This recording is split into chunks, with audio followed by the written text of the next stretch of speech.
శక్తి media ప్రేక్షకులకు నమస్కారం. నేను మీ జర్నలిస్ట్ విక్రమ్. తెలంగాణలో రెండు హాట్ టాపిక్స్గా నడుస్తుంది ఫ్రెండ్స్. ఒకటి ఇరిగేషన్ ప్రాజెక్ట్ గురించి, ఇంకొకటి వచ్చేసరికి మన రైతు బంధు గురించి. అయితే రైతు బంధు రైతులకి భరోసా ఇస్తూ రైతు బంధు ఇప్పుడు రైతు భరోసా. అయితే ఇప్పుడు ఆ రైతు భరోసాకి స్కీమ్స్ గురించినో ఎవరైతే ఇస్తున్నారో 1 ఎకరానికి 2 ఎకరాలు 3 ఎకరాలు 4 ఎకరాలు 5 ఎకరాలు రైతు భరోసా ఇచ్చుకుంటూ పేపర్లలో కూడా అది ఎంతవరకు ఇచ్చాము ఏందని డీటెయిల్స్ ఇస్తున్నారు. Okay, right. కాళేశ్వరం ప్రాజెక్ట్ గురించి, ఇంకొకటి బనికచర్ల ఇరిగేషన్ ప్రాజెక్ట్ గురించి డైలీ చర్చ జరుగుతుంది. డైలీ ఒక మినిస్టర్ దాని గురించి మాట్లాడుతున్నాడు, డైలీ ఒక కాంగ్రెస్ ఎమ్మెల్యే దాని గురించి మాట్లాడుతుంది. ప్రతిపక్షాలు కూడా దాని మీద మాట్లాడుతున్నాయి. అయితే ఇక్కడ ప్రతిపక్షానికి అండ్ ఇంకోటి వచ్చేసరికి పాలకపక్షానికి ఒకటే టాపిక్ వస్తుంది. ఏంటంటే అయితే మా పబ్లిక్ ఇష్యూ అయితేనే మాట్లాడాలి, లేకపోతే దీని గురించి మాట్లాడొద్దని చెప్పేసి వాళ్ళు కూడా ఏదైతే పొలిటికల్ ఎజెండా మైలేజ్ అయితే ఉందో ఆ టాపిక్స్ని తీసుకుంటారు. కానీ రాష్ట్రంలో ఒక సంఘటన జరిగింది ఫ్రెండ్స్. ఏదైతే ప్రతి జిల్లాకి ఒక్కొక్క మెడికల్ కాలేజ్ అని చెప్పారో ఈ తెలంగాణ రాష్ట్ర ప్రభుత్వం, ఆ తెలంగాణ రాష్ట్ర ప్రభుత్వంలో 26 మెడికల్ కాలేజెస్కి గుర్తింపు లేకుండా పోతుంది ఎన్ఎంసీ నుంచి. నిన్న ఎన్ఎంసీ ఒక నోటీస్ కూడా ఇచ్చారు. అయితే అక్కడ ఎవరు ఉంటారు అంటే కాబోయే డాక్టర్స్ అక్కడ ట్రైన్ అయ్యి మన ముందుకు భవిష్యత్తులో డాక్టర్ లాగా వస్తారు. అయితే ఈ ట్రైనింగ్ పీరియడ్లోనే అక్కడ సరైన ఫెసిలిటీస్ లేదంట, ఇన్ఫ్రాస్ట్రక్చర్ లేదంట, క్లినికల్ ల్యాబ్స్కి సరిగ్గా ఒక ఫెసిలిటీస్ లేదంటే ఏదైతే డిసెక్షన్ చేస్తామో. అండ్ ఇంకో దరిద్రం ఏంటంటే అక్కడ ఫ్యాకల్టీ కూడా సరిగ్గా లేదంట.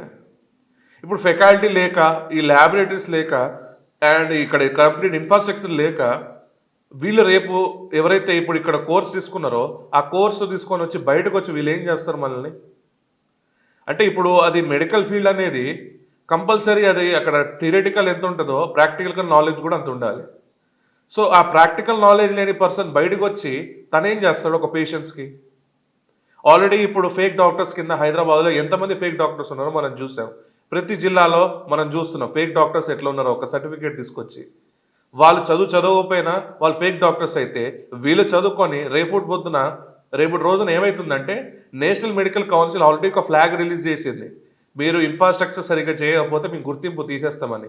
ఒకవేళ ఇన్ఫ్రాస్ట్రక్చర్ సరిగ్గా చేయలేకపోతే ఇప్పుడు ఈ మెడికల్ ఎవరైతే చదువుకుంటున్నారో 3rd ఇయర్ కానీ 4th ఇయర్ కానీ ఇప్పుడు చదువుకుంటున్నారో, లేకపోతే ఇప్పుడు స్టార్టింగ్ నుంచే చదువుకుంటున్నారో, వాళ్ళ అకాడమిక్ ఇయర్తో పాటు వాళ్ళకి రికగ్నిషన్ లేకుండా పోతుంది ఆ కాలేజెస్ నుంచి బయటికి వస్తే.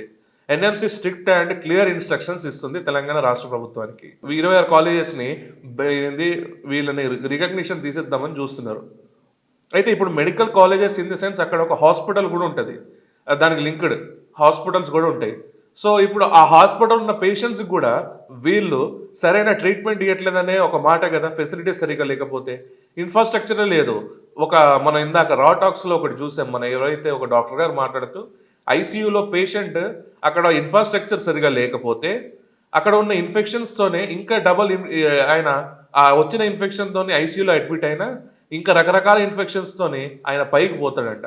అంటే ప్రజల ప్రాణాలతోనే వీళ్ళు ఇంత చెలగాటం ఆడుతుంది ఈ రాష్ట్ర ప్రభుత్వం.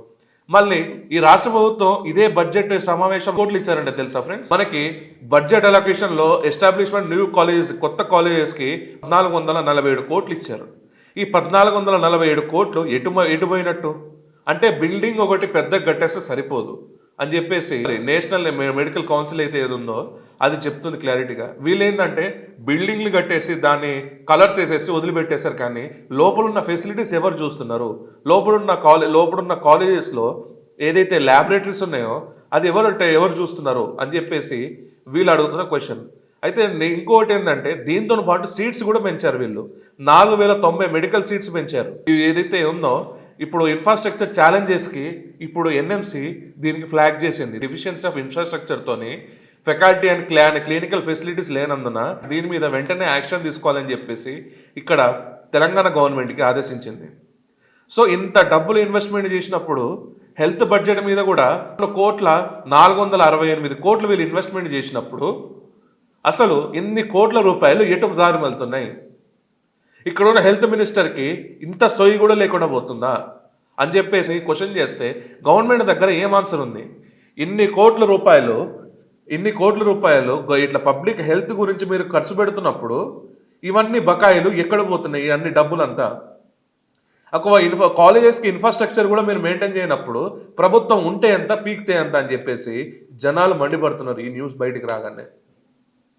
ఇది టైమ్స్ ఆఫ్ మనకి ఈ ఇది వచ్చేసరికి మనకి టైమ్స్ ఆఫ్ ఇండియాలో మీకు ఇప్పుడు పేపర్ డిస్ప్లే చేస్తున్నా చూడండి ఫ్రెండ్స్ ఒకసారి ఎట్లా వచ్చిందో ఏమని మాట్లాడారు.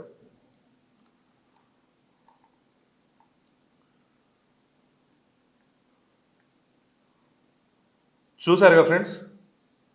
ఇప్పుడు వచ్చేసరికి ఈ కాలేజెస్ ఎలా ఉంటే ఇక్కడ మెడికల్ కాలేజెస్ ఎలా ఉంటాయి, అక్కడ పేషెంట్స్కి రావడానికి రేపు అక్కడ వైద్యం చేయించుకోవడానికి ఎలా అక్కడ వస్తారు అంటే పేదోడు రోగంతో మరణించాల్సిందేనా అంటే పెద్దోడికే ఇక్కడ వచ్చేసరికి హెల్త్ కానీ ఏదైనా మంచిగా ఉండాలి ఈ గవర్నమెంట్లో అంటే పేదల్ని పట్టించుకోరా అని చెప్పేసి సామాన్య మధ్యతరగతి కుటుంబాలు వీళ్ళని ఇప్పుడు గవర్నమెంట్ని ప్రశ్నిస్తుంది.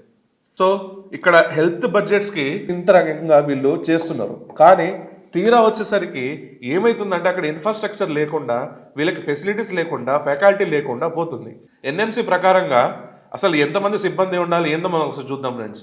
ఎన్ఎంసి నిబంధనల ప్రకారం కాలేజీ గుర్తింపు రావాలంటే పూర్తి సైజ్ సిబ్బంది ఉండాలి. అన్ని ఫెసిలిటీస్ ఏదైతే అన్ని టైప్ ఆఫ్ ఫెకల్టీస్ ఏ సెక్టార్కి ఉంటుందో డిసెక్షన్కైనా మనకి ల్యాబొరేటరీస్కైనా అండ్ అక్కడ ల్యాబ్ మెయింటైన్ చేసే వాళ్ళకైనా లైబ్రరీన్ అయినా అంటే మనకి టీచింగ్ ప్రొఫెసర్స్తో పాటు XYZ ఏ డిపార్ట్మెంట్స్ ఉన్నాయో అన్ని డిపార్ట్మెంట్కి అక్కడ ఫ్యాకల్టీ ఉండాలి. కానీ అక్కడ ఫ్యాకల్టీ లేదని చెప్పేసి ఇప్పుడు సరైన ఫెసిలిటీస్ లేకపోయినా ఫ్యాకల్టీ లేకపోయినా అండ్ వచ్చేసరికి ఇన్ఫ్రాస్ట్రక్చర్ లేకపోయినా వీళ్ళ గుర్తింపులు పోతున్నాయి. అయితే ఇప్పుడు గొప్పగా చెప్పుకునేది ప్రతి జిల్లాకి ఒక కాలేజ్ అని చెప్పేది మెడికల్ కాలేజ్ అని చెప్పి మీరు బ్రహ్మాండంగా తీసుకొచ్చారు. కానీ ఇన్ఫ్రాస్ట్రక్చర్ లేకపోతే గుర్తింపు ఉండదంట. ఇప్పుడు మీరు కాలేజీలు భవనాలే కట్టించారు కానీ దాంట్లో ఇన్ఫ్రాస్ట్రక్చర్ ఎవరు చూస్తారు అనేది ఒక క్వశ్చన్ మార్క్. ఇన్ని కోట్ల రూపాయలు ఈ ఇన్ఫ్రాస్ట్రక్చర్ని తీసుకురాలేకపోతున్నారా? మళ్ళీ ఇంద్రమ్మ ప్రభుత్వం అని చెప్పేసి మాట. ఇంద్రమ్మ ప్రభుత్వంలో పేద నిజంగా వైద్యం అందకపోవడం నిజంగా తలవంపు తెచ్చే విషయంగా మారుతుందనేసి ఇక్కడ మేధావులు హెచ్చరిస్తున్నారు. ప్రజాస్వామ్యంలో విద్య అనేది మూలస్తంభం. అది వైద్య విద్య అయితే మరింత కీలకం. అది ఎందుకంటే అది నేరుగా ఒక జనాల ఆరోగ్యంతో ప్రభావితం చేస్తుంది. అది గవర్నమెంట్ హాస్పిటల్స్ ఉన్నాయి ఫ్రెండ్స్. గవర్నమెంట్ హాస్పిటల్స్కి ఎవరు వెళ్తారు? అక్కడ నిరుపేదలు వెళ్తారు. ఇక్కడ ఉన్నోడికేమో మంచి మంచి హాస్పిటల్స్ ఉంటాయి, వాటి ట్రీట్మెంట్ అక్కడ తీసుకుంటాడు. కానీ ప్రభుత్వ పేదలకి మన గవర్నమెంట్ దవాఖానే కదా. ఇట్లాంటి గవర్నమెంట్ దవాఖానలోనే ఇంత నీచంగా అసలు ఫెసిలిటీస్ లేకపోతే అసలు ప్రభుత్వం దీనిపై ఎందుకు స్ట్రిక్ట్ యాక్షన్ తీసుకోవట్లేదు? లక్షల్లో ఇప్పుడు ఈ రైతుల బంధువులు ఎకరానికి 5 ఎకరాలు ఉన్న వాళ్ళ వరకు 6 ఎకరాలు ఉన్న 10 ఎకరాల లోపల ఉన్న వాళ్ళకి మీరు ఇవ్వండి సార్. ఇచ్చుకుంటా పోతే మీకు రాష్ట్ర బడ్జెట్ ఎక్కడ ఉంటుంది? ఇట్లాంటి ఇన్ఫ్రాస్ట్రక్చర్స్ ఎందుకు ఇస్తారు? మీరు అక్కడ ఏంటది బస్సు పెట్టారు, ఫ్రీ బస్, ఎన్ని లక్షల కోట్లు లాస్ అవుతుంది సార్ దానివల్ల? ఒక ఇయర్కి వచ్చేసరికి ఎన్ని కోట్ల రూపాయలు లాస్ అవుతుంది. అట్లా ఇక్కడ విద్యకి బెటర్ అనేసి మేము చెప్తున్నాం కదా. సో ఇప్పుడు మీరు ఈ ఇన్ఫ్రాస్ట్రక్చర్స్ని ఇక్కడున్న ఫెసిలిటీస్ని ఇక్కడున్న దాన్ని మీరు డెవలప్ చేయగలేకపోతే రేపొద్దున ఇక్కడ ఎవరైతే చదువుకున్న విద్యార్థులు వాళ్ళు లాస్ అయ్యే ఛాన్స్ ఉంది. విద్యార్థుల్ని కాపాడతారా విద్యార్థుల్ని ముంచుతారా అనేది మీ చేతుల్లో ఉంది. వనికచర్ల ప్రాజెక్టు వల్ల ఎవరికి మునిగేది లేదు, కానీ ఇక్కడ మీ వల్ల విద్యార్థులు మునిగే ఛాన్స్ ఉంది.